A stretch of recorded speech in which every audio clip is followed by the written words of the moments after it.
अरे पागल, घर में कौन जीन्स और टॉप पहनता है? बाहर जाना हो तभी पहनूंगी ना। फिर मैंने कहा, ऐसा नहीं है मम्मी, जब तू साड़ी और राजस्थानी ड्रेस पहनती है तो थोड़ा उम्र दराज लगती है, इसलिए बोला।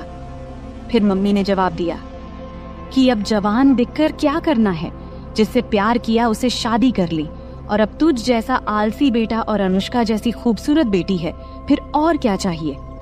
इतना कहकर मम्मी जोर से हंसी और बेडरूम में कपड़े पहनने चली गई। मैं भी हंस पड़ा और टीवी देखने लगा। थोड़ी देर बाद मम्मी बाहर आई कपड़े बदल कर।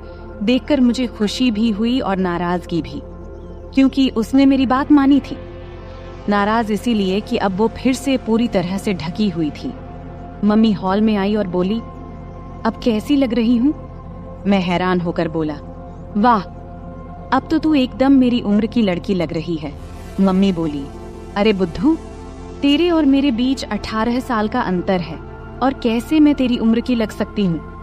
अब मुझे समझ नहीं आ रहा था कि क्या कहूँ, लेकिन कुछ तो कहना था, इसलिए मैंने कहा, अरे मम्मी, हमारा और तेरा उम्र का अंतर हमें पता है, लेकिन बाहर किसी को थोड़ी पता है।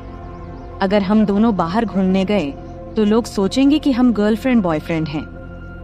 इतना कहकर मैं जानबूझकर रुक गया और मम्मी की प्रतिक्रिया देखने लगा। तभी मम्मी ने बिना समय गवाए उत्सुकता से पूछा, अच्छा और क्या, बोलना बेटा।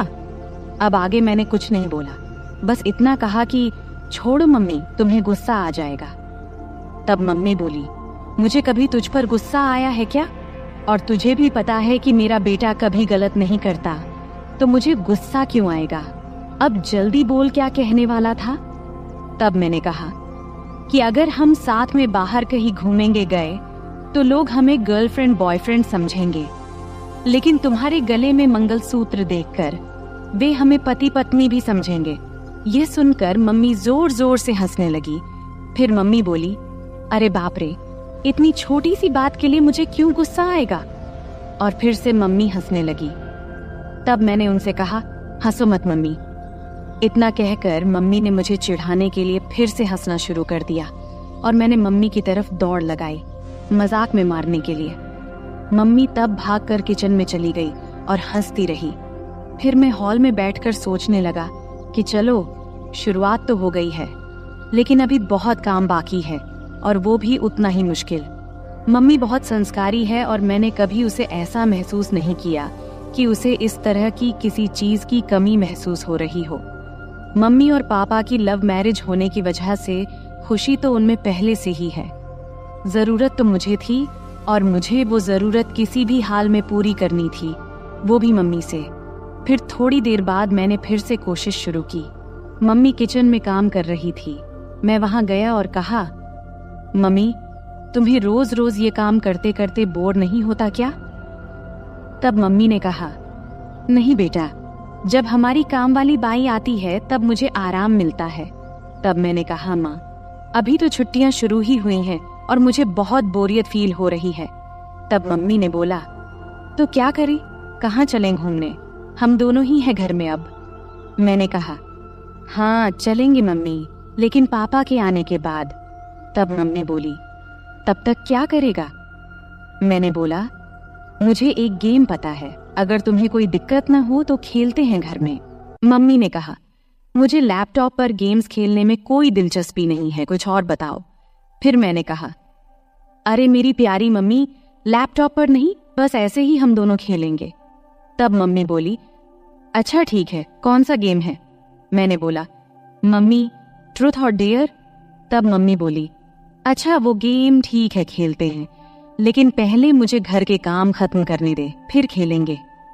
तब मैंने कहा, ठीक है मम्मी, तब तक मैं अपने बेडरूम में जाता हूँ, जब तुम्हारा काम खत्म हो जाए तो बेडरूम में आ जाना। ये कहकर मैंने उसे पीछे से गले लगा लिया और गाल पर एक किस किया, और फिर बेडरूम में जाकर बैठ गया। मैं बेडरूम में बैठकर सोचने लगा कि मम्मी तैयार तो हो गई है, लेकिन क्या पूछूं जिससे उसे गुस्सा न आए और मेरा काम भी हो जाए। थोड़ी देर बाद मम्मी बेडरूम में आई और मेरे सामने बैठ गई। फिर मम्मी बोली, अब बोल, क्या खेलना है? तब मैंने बोला, मम्मी तुम्हें तो पता ही, ट्रूथ और डेयर का खेल। अब मुझे बताओ कि गेम की शुरुआत तुम करोगी या मैं? तब मम्मी ने कहा, तुम ही करो शुरुआत। फिर मैंने मम्मी से पूछा, आपको ट्रुथ चाहिए या डेयर? तब मम्मी बोली, ट्रुथ। फिर मैंने सवाल पूछा, तुम्हारा शादी से पहले कोई बॉयफ्रेंड था? मेरा सवाल सुनते ही मम्मी बोली, ये कैसा सवाल है विराट? तब मैंने कहा, यही मेरा सवाल है और आपने ही तो ट्रुथ चुना है, तो अब बताओ। फिर मम्मी बोली, हाँ, मेरा बॉयफ्रेंड था और वह तुम्हारे पापा ही है। इसके बाद मैं मम्मी से बोला, अब आप मुझसे पूछो, मेरा भी ट्रुथ है। तब मम्मी ने थोड़ा सोचा और फिर मुझसे सवाल पूछा। मम्मी बोली, तुम्हारी कोई गर्लफ्रेंड है? तब मैंने हाँ में जवाब दिया और कहाँ हाँ है, वह मेरे सामने ही बैठी है। मेरा जवाब सुनते ही मम्मी थोड़े गुस्से में बोली, अरे बेटा, ऐसा बोलना गलत है, मैं तुम्हारी मम्मी हूँ। शुरू में ही मेरा आत्मविश्वास थोड़ा कम हो गया, क्योंकि मम्मी को ऐसे गेम्स में कोई इंटरेस्ट नहीं था और वह संस्कारी थी, लेकिन मैं हार मानने को तैयार नहीं था। तभी मैंने कहा, अरे मम्मी, मजाक में बोला था, आप तुरंत क्यों गुस्सा हो जाती हो? तब मम्मी प्यार भरी मुस्कान के साथ हंस पड़ी और सिर हिला दिया। इसके बाद फिर मैं मम्मी से पूछा, अब आपको क्या चाहिए, ट्रुथ या डेयर? तो फिर से मम्मी ने ट्रुथ बोला। तब मैं उनसे सवाल किया, शादी से पहले क्या आपने कभी आनंद लिया या कोई खेल खेला है? तब मम्मी गुस्से में बोली, विराट, ये ज्यादा हो रहा है, मुझे नहीं लगता कि तुम्हें ऐसे सवाल पूछने चाहिए, अब हमें यहीं रखना चाहिए। इस पर मैं कहा, अरे मम्मी, हम अच्छे दोस्त हैं और मुझे नहीं लगता कि तुम मुझसे कुछ छुपा सकती हो। अगर तुम मुझसे प्यार करती हो और मुझ पर विश्वास है तो। फिर मम्मी बोली, लेकिन बेटा, तुम मेरे बेटे हो और ये बातें सही नहीं है। तब मैंने उनसे कहा, मम्मी, तुम तो बहुत पढ़ी लिखी हो, फिर भी तुम्हें ये बातें गलत लगती हैं? ये वही बातें हैं जो हमें फर्स्ट साइंस में सिखाई जाती हैं। तब मम्मी बोली, ये साइंस में नहीं सिखाई जाती बेटा। तब मैंने कहा, नहीं सिखाई जाती तो फिर मुझे इन चीजों के बारे में कुछ भी पता नहीं होना चाहिए। इसके बाद मम्मी बोली, तुम्हें हर चीज जानने का पूरा हक है, लेकिन ध्यान रखो कि तुम किससे पूछ रहे हो। तुम मुझसे यानी अपनी माँ से ये सब पूछ रहे हो। तब मैंने कहा, मम्मी, तुम्हें भी पता है कि मेरे कोई और दोस्त या गर्लफ्रेंड नहीं है, तो मैं किससे पूछूं? तुम ही हो जिससे मैं हर बात करता हूँ। तब मम्मी को थोड़ा बुरा लगा, क्योंकि बचपन से ही मैं ज्यादा बाहर नहीं गया था और इसलिए मेरे ज्यादा दोस्त भी नहीं थे। उसे समझ में आ गया कि मैं नहीं मानूंगा, तो वह बात करने के लिए तैयार हो गई। तब मम्मी बोली, हाँ, हमने कई बार वैसे किया है और एक बार आनंद भी लिया था। तब मैंने कहा, मम्मी, इतनी छोटी सी बात के लिए कितना समय लिया? इस पर मम्मी बोली, अब तो खुश हो ना? फिर मम्मी थोड़ी मुस्कुराई और बोली, अब तुम बताओ, तुम्हें क्या चाहिए, ट्रुथ या डेयर? तब मैंने उनसे कहा, डेयर। इसके बाद मम्मी ने सवाल किया, क्या तुमने कभी किसी को किस किया है? तब मैंने कहा, नहीं, लेकिन अगर कोई लड़की तुम्हारी तरह दिखने वाली और तुम्हारे जैसी मिली तो जरूर करूंगा। इस पर मम्मी बोली, क्या? अभी तो तुम कह रहे थे कि मैं तुम्हारी गर्लफ्रेंड हूँ और अब फिर कह रहे हो कि अगर कोई और मिली तो करोगे। इतना सुनते ही मैंने बोला, तो क्या तुम्हें किस करूं? तब मम्मी बोली, हाँ, लेकिन गाल पर। मैंने कहा, नहीं, मुझे कहीं और चाहिए। अब मम्मी बहुत गुस्सा हो गई थी और मुझे डांटने लगी, लेकिन फिर भी मैंने हार नहीं मानी, क्योंकि मुझे पता था कि अगर अब रुक गया तो फिर कभी मम्मी से बात नहीं कर पाऊंगा। किसी तरह मम्मी को शांत किया और गेम फिर से शुरू किया। मैंने कहा, ठीक है मम्मी, गाल ही सही, अब मैं करूं? तब मम्मी बोल, हाँ, जल्दी करो। तब मैंने मम्मी के पास गया और कुछ देर देखता ही रहा। फिर मैंने वह किया जो मुझे नहीं करना चाहिए था। फिर धीरे धीरे मम्मी को तैयार करके मैंने मजा लेना शुरू कर दिया। अभी थोड़ा सा लिया था, तभी मम्मी ने मुझे रोकने की कोशिश की। तब मैंने महसूस किया कि मैं अपनी हदें पार कर रहा हूँ। इस समय मम्मी की आंखों में नाराजगी और चिंता साफ झलक रही थी। उन्होंने मुझे प्यार से समझाते हुए कहा, विराट, ये सब बातें एक मजाक तक ठीक हैं, लेकिन माँ बेटे के रिश्ते की एक मर्यादा होती है, हमें उसे पार नहीं करना चाहिए। मैंने मम्मी की बात को गंभीरता से लिया। मुझे भी एहसास हुआ कि मम्मी का दिल दुखाना गलत था। मैंने मम्मी से तुरंत माफी मांगी और उनसे वादा किया कि अब मैं ऐसा कोई मजाक नहीं करूंगा जिससे हमारे रिश्ते में कोई दूरी आए। मम्मी ने मेरी माफी को स्वीकार करते हुए मुझे गले लगा लिया और कहा, बेटा, मैं हमेशा तुम्हारी दोस्त रहूंगी, लेकिन हमें यह भी याद रखना चाहिए कि हमारे रिश्ते की कुछ सीमाएं होती हैं। तब मैंने मम्मी से कहा, हाँ मम्मी, अब मैं समझ गया हूँ, मैं आपको कभी दुखी नहीं करूंगा। इसके बाद हम दोनों ने हंसते हुए फिर से सामान्य बातचीत शुरू की। अब मम्मी ने मुझे मेरे दोस्तों के साथ अधिक समय बिताने की सलाह दी और कहा कि जीवन में रिश्तों की मर्यादा और सम्मान बनाए रखना बेहद जरूरी है। इस बातचीत ने मुझे यह सिखाया कि मजाक की भी एक सीमा होती है और रिश्तों में आपसी समझ और सम्मान होना चाहिए। अंत में हम दोनों ने एक दूसरे के साथ हंसते हुए खेल खत्म किया और यह वादा किया कि हमारे बीच दोस्ती और प्यार हमेशा बना रहेगा, लेकिन रिश्तों की मर्यादा को भी कभी नहीं भूलेंगे।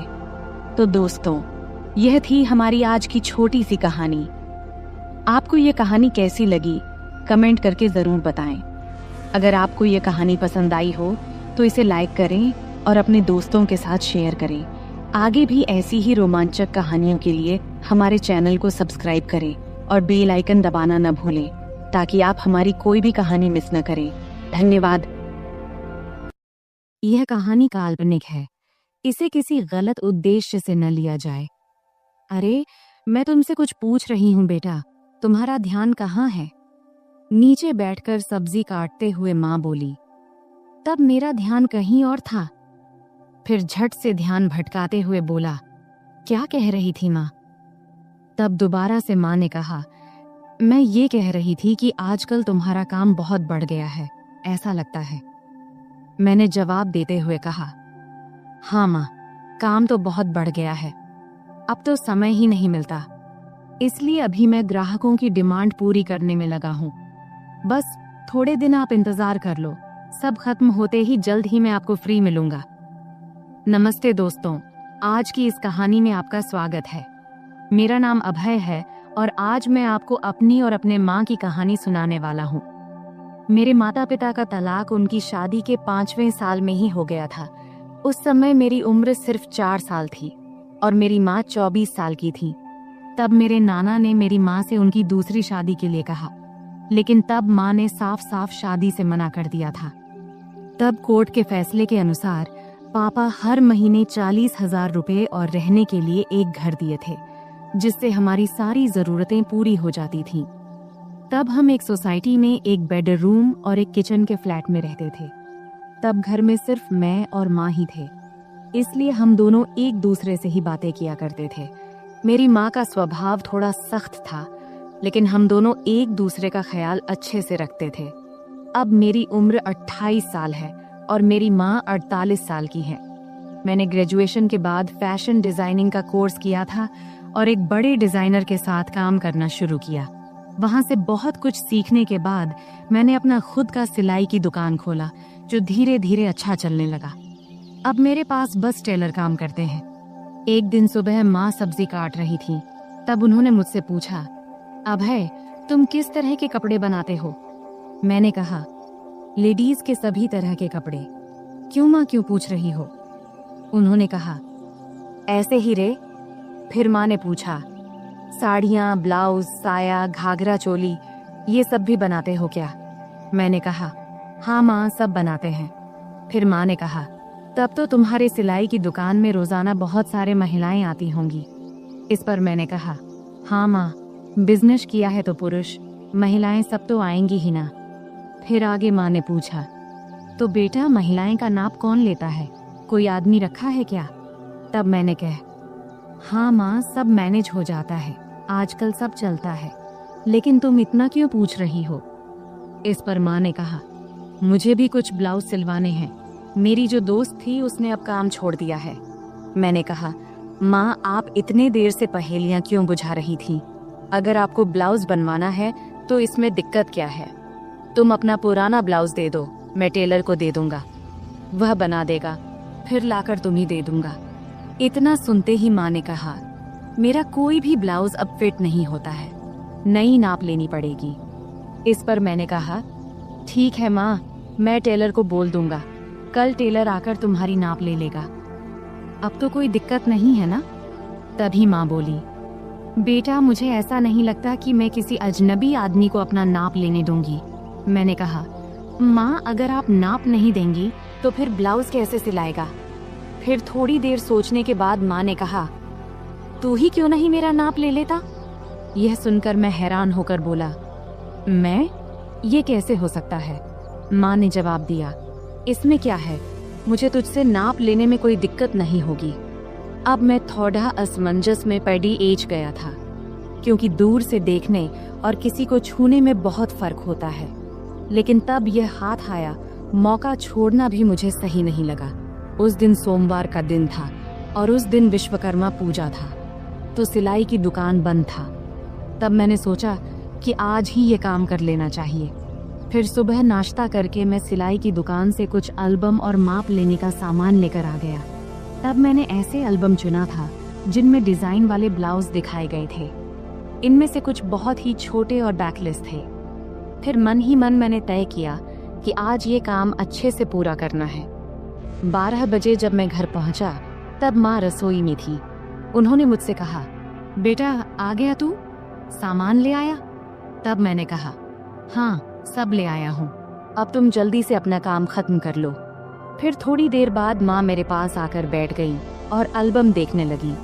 तब वह हल्की पीली साड़ी पहनी थी और उनकी साड़ी का कपड़ा इतना पतला था कि शरीर की रूपरेखा दिख रही थी।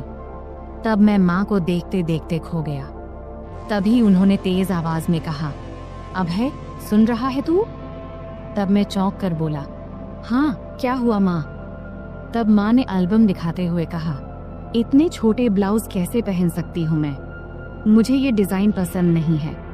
तब मैंने समझाया, अरे ये सब तो बस डिजाइन दिखाने के लिए है, तू वैसे ही सिलवा लेना जैसा तुझे पसंद हो। फिर थोड़ी बहस के बाद माँ मान गई और बोली, ठीक है चल अंदर माप ले ले। तब हम बेडरूम में गए। फिर मैंने माप लेने के लिए टेप निकाला। तब माँ खड़ी हो गई और बोली, सही से माप लेना ताकि बाद में दिक्कत कोई ना हो। तब मैं अपनी माँ का नाप लेने के लिए तैयार था। अपने मन पर और खुद पर पत्थर रखकर मैंने यह काम शुरू किया। तब मैं पूरी कोशिश कर रहा था कि यह काम एक प्रोफेशनल टेलर की तरह करूं, लेकिन इस दौरान मेरे दिल की धड़कन तेज हो गई। तभी माँ ने और करीब आकर मुझसे कहा, चल जल्दी कर, मुझे और काम भी करना है। फिर मैंने माप लेना शुरू किया और पहले मैंने माँ के बाजू, कंधे और कमर का नाप लिया। फिर थोड़ा रुककर मैंने माँ से पूछा, माँ ब्लाउज के नीचे की पट्टी इतनी छोटी क्यों होती है? इससे परेशानी नहीं होती क्या? मैंने सुना है कि कई महिलाओं को वहाँ के कपड़े काटने से दिक्कत होती है, क्या तुम्हें कभी ऐसा हुआ है? इस पर माँ ने सिर झुका लिया और कहा, मुझे तो अभी तक कोई दिक्कत नहीं हुई। फिर मैंने कहा, मुझे लगता है कि तुम्हें थोड़े बड़े डिजाइन के ब्लाउज सिलवा लेने चाहिए। इस पर माँ ने हामी भरी और मैं फिर नाप लेने लगा। मैंने गले का नाप लेना शुरू किया। टेप को माँ की गर्दन के चारों ओर रखा। तब मैंने यह ध्यान रखा कि मेरी उंगलियां उनकी त्वचा को न छुएं और उनसे 1 इंच की दूरी पर रहें। फिर आगे मैंने पूछा, गला इतना रखना है या थोड़ा कम ज्यादा करूं? क्योंकि मेरी माँ का गला थोड़ा बड़ा था और वहाँ थोड़ी सी गहराई दिखाई दे रही थी, इसीलिए मैंने थोड़ा झिझकते हुए कहा, माँ तुम्हें क्या ठीक लगेगा? माँ ने मुस्कुराते हुए कहा, बेटा तुम तो अब इस काम में माहिर हो गए हो। मैंने जवाब दिया, माँ तुम जैसा कहोगी मैं वही करूँगा। फिर माँ ने फिर कहा, टेप को इतना दूर क्यों रखा है? इसे सही जगह पर रखो, तभी नाप सही आएगा। ये कहते हुए माँ ने टेप को अपने हाथ से सही जगह पर लगा दिया। इस दौरान मेरे हाथ पहली बार माँ की गर्दन को छू गए। तब मुझे ऐसा लगा जैसे मुझे जोर का झटका लगा हो, लेकिन मैंने खुद पर काबू रखा और उस पल का पूरा आनंद लिया। तभी माँ ने कहा, ये पुराने ब्लाउज अब टाइट हो गए हैं, अब मैं थोड़ा ऊंचे और गहरे गले के ब्लाउज सिलवाने की सोच रही हूँ। तुम्हें क्या लगता है? अभय तुम तो इतनी महिलाओं के कपड़े सिलते हो, बताओ मेरे शरीर के हिसाब से क्या और कैसे अच्छा लगेगा। तब मैंने सोचा कि अगर मैंने अब आगे कदम नहीं बढ़ाया तो मैं अपने आप तक ही सीमित रह जाऊंगा। इसीलिए मैंने अलग अलग तरकीबें आजमाने का फैसला किया।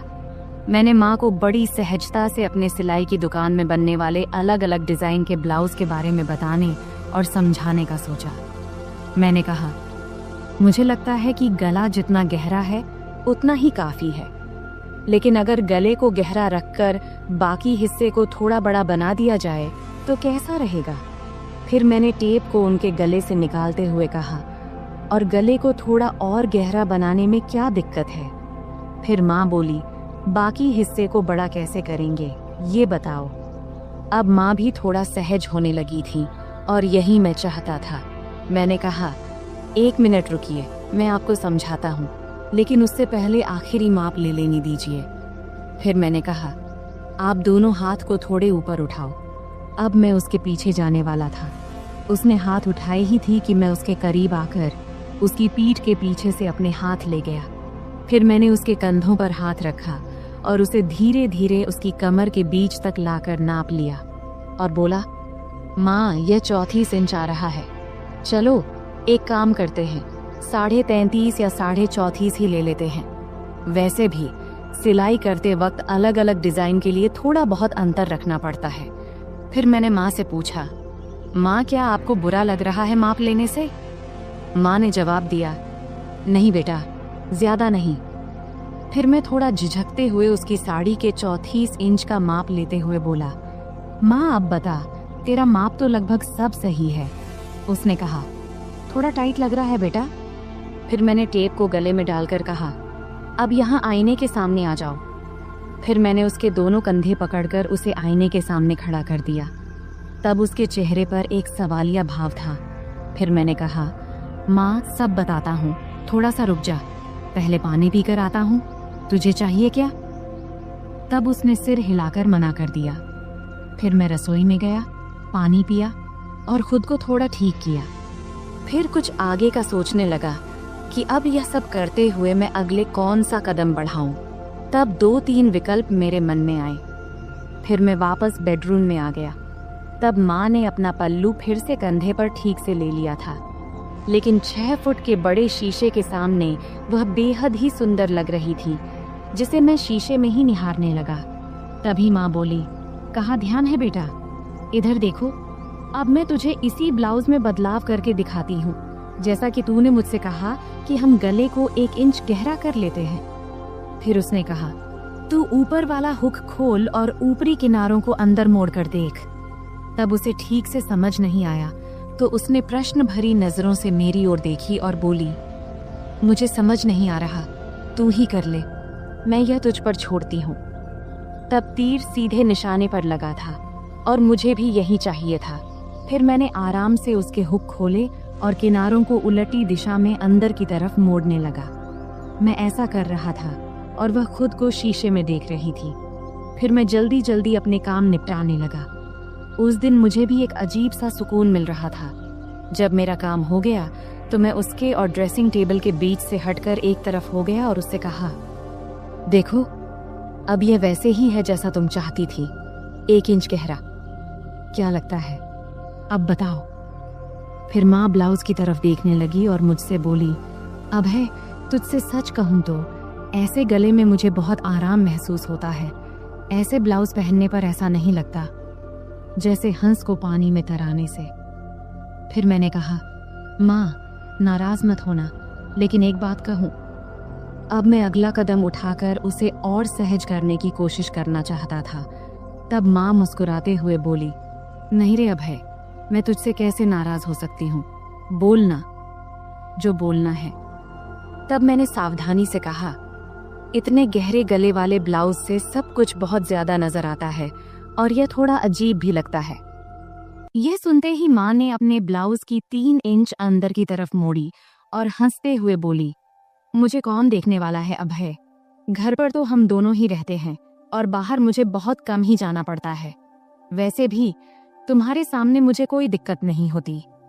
मैंने कहा, माँ, मुझे यह जरूरी लगा कि आपको बता दूं, फिर आप जैसा बोलोगी वैसा ही होगा। इस पर माँ मुस्कुराई और बोली, ठीक है बाबा, अब तुम करो। फिर मैंने कहा, मैं तुम्हें वैसे ही ब्लाउज दिखाता हूँ जैसा मैं बता रहा था। उसके बाद मैं उसके एकदम सामने गया। जैसे ही मैं उसके पास गया वह थोड़ा आगे बढ़ी। फिर मैंने ब्लाउज का हुक वापस लगाने के लिए ब्लाउज को ठीक करना शुरू किया। फिर फोटो लेने के बाद मैंने उसे वापस सही से पहना दिया। फिर मैंने उसके दोनों कंधों के पास से ब्लाउज के किनारे पकड़ा और हल्का सा खींचा ताकि उसके कंधे साफ नजर आएं। ब्लाउज अब ढीला हो गया था और उसके कंधे लगभग उघड़ गए थे। इसके बाद मैंने नीचे से दोनों तरफ अपनी 2 उंगलियां अंदर डालीं और वह सहजता से ब्लाउज के अंदर चली गई। तब उसने मेरी तरफ देखकर कहा, क्या कर रहे हो बेटा? मुझे कुछ समझ नहीं आ रहा, बस 1 मिनट रुको माँ। मैंने सिर हिलाते हुए कहा और फिर अपने काम में लग गया। अब मैंने उसके ब्लाउज के नीचे की किनारी पकड़ा और उसे थोड़ा नीचे खींचा।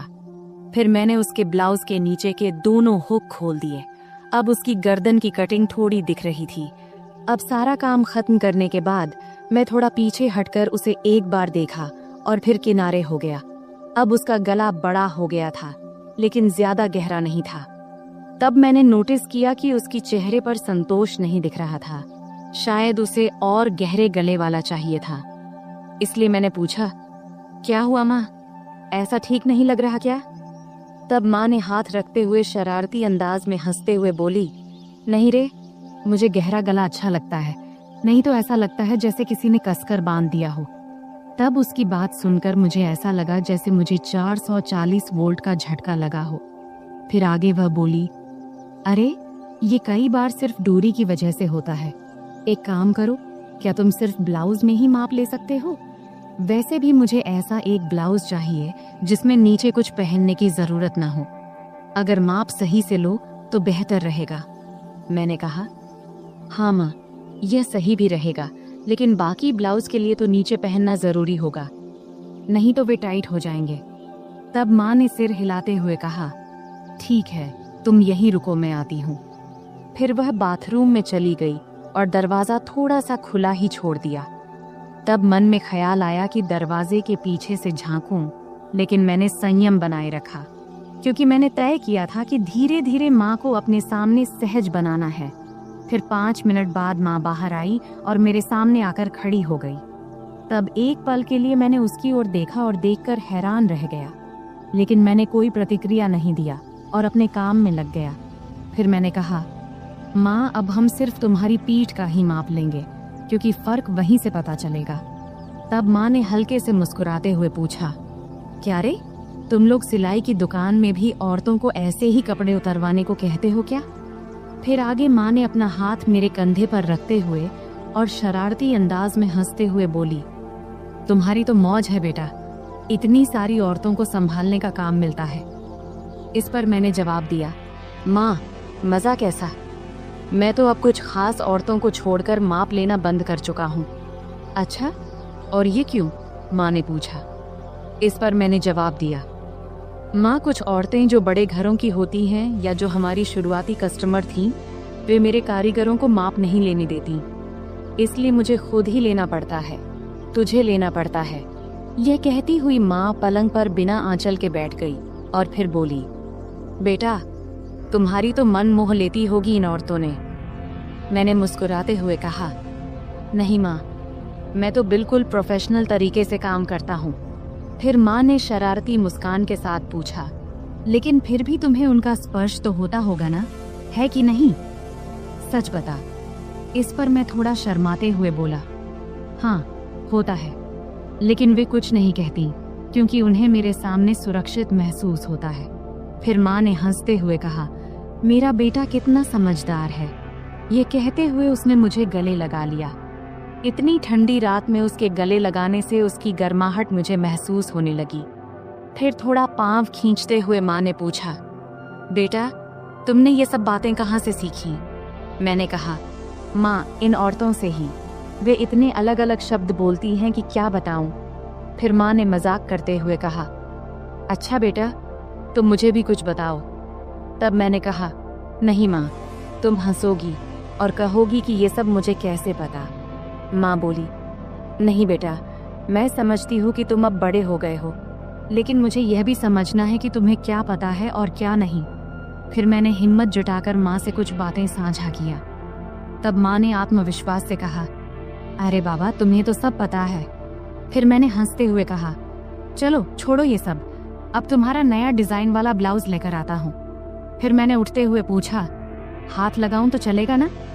तब माँ ने खुद को सभ्य दिखाने की कोशिश करते हुए कहा, अरे हाँ बेटा, मुझे तुम पर पूरा भरोसा है। और क्या तुमने इतना जल्दी सब कुछ फिट कर लिया? फिर माँ ने थोड़े जोर से हंसते हुए कहा, बेटा देख ले कहीं कुछ और लगाना बाकी तो नहीं है। तब उसके इस मजाक से मैं शर्म से लाल हो गया। अब वह पल भी आ गया था जिसका इंतजार था।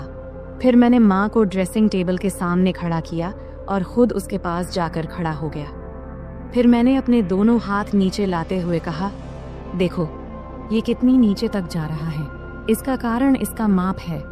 यह कहते हुए मैंने अपने दोनों हाथ उसके ब्लाउज के किनारे पर रख दिया। तब मेरी धड़कन एकदम से तेज हो गई थी और हाथ भी हल्के से कांप रहे थे। मेरी माँ अभी भी उतनी ही क्यूट लग रही थी, भले ही वह थोड़ी बड़ी हो गई थी। फिर माँ ने अपना हाथ मेरे हाथ पर रखते हुए हल्का सा हिलाते हुए कहा, अभय सच कहूँ तो मुझे इसमें कोई दिक्कत नहीं है, मैं इसे ब्लाउज पहनने को तैयार हूँ, लेकिन मेरी एक ही शर्त है, गला जितना गहरा हो सके उतना चलेगा। तभी मैंने हाथ हटाते हुए पूछा, माँ एक बात बताओ, तुम्हें और बाकी औरतों को गहरा गला ही क्यों पसंद आता है? नॉर्मल गला भी तो अच्छा लगता है। इस पर माँ ने मुस्कुराते हुए बोली, अरे बेटा मुझे तो ये घर में ही पहनने हैं, घर में तो कोई दिक्कत नहीं है, इससे थोड़ा आरामदायक लगता है और गर्मी भी नहीं लगती। फिर माँ बोली, बेटा तुम एक बात बताओ, अगर गला बहुत गहरा हुआ तो पट्टी दिखेगी क्या? मैंने जवाब दिया, हाँ जरूर दिखेगी, लेकिन अगर गर्मी लगती है तो आल घर में सिर्फ गाउन क्यों नहीं पहनती? खैर कुछ ना पहनोगी तब भी चलेगा, मैं तुम्हारे लिए एक सुंदर स्लीवलेस गाउन सिलवा देता हूँ। तब माँ ने अपना नाक सिकोड़ते हुए कहा, गाउन और वह भी स्लीवलेस? मुझे पसंद नहीं है। तब मैंने समझाते हुए कहा, अरे घर में तो कोई दिक्कत नहीं है, वैसे गर्मी में पेटीकोट भी नहीं पहनोगी तो और आरामदायक लगेगा। चलो एक काम करते हैं, एक ऐसा गाउन सिलवा कर देख लो, बस एक बार पहन कर देखना, अगर अच्छा लगे तो ठीक, वरना मत पहनना। तब माँ ने सोचा और कहा, ठीक है बाबा, एक बार ट्राई कर लेंगे, अब आगे क्या करना है? मैंने हल्की मुस्कान के साथ कहा, अब तो बस इसे फाइनल कर लेते हैं, और अगर गाउन अच्छा लगा तो तुम्हें और भी सिलवा दूंगा। फिर मैंने माँ को गाउन का सैंपल दिखाने के लिए अलमारी से एक गाउन निकाला और कहा, देखो ये स्लीवलेस है, लेकिन इसका मटेरियल बहुत कंफर्टेबल है, इसे पहन कर देख लो, अगर अच्छा लगे तो इस डिजाइन में कुछ और बना दूंगा। माँ थोड़ा हिचकिचाई, लेकिन फिर उसने कहा, ठीक है इसे पहन कर देखती हूँ। वह गाउन लेकर बाथरूम में चली गई। तब मैं थोड़ा नर्वस था, लेकिन खुद को शांत रखने की कोशिश कर रहा था। कुछ देर बाद माँ बाहर आई। गाउन में वह बहुत प्यारी लग रही थी। आते उसने पूछा, कैसा लग रहा है बेटा?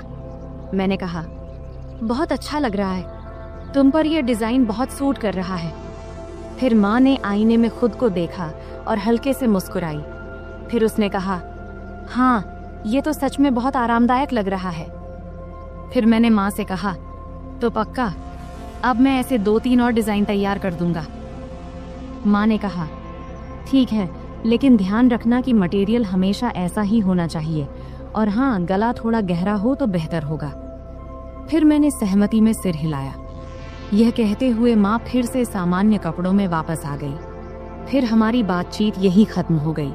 आखिरकार मैंने महसूस किया कि माँ के साथ ये बातचीत न केवल उनके आराम के लिए थी, बल्कि एक नए दृष्टिकोण को समझने की भी थी।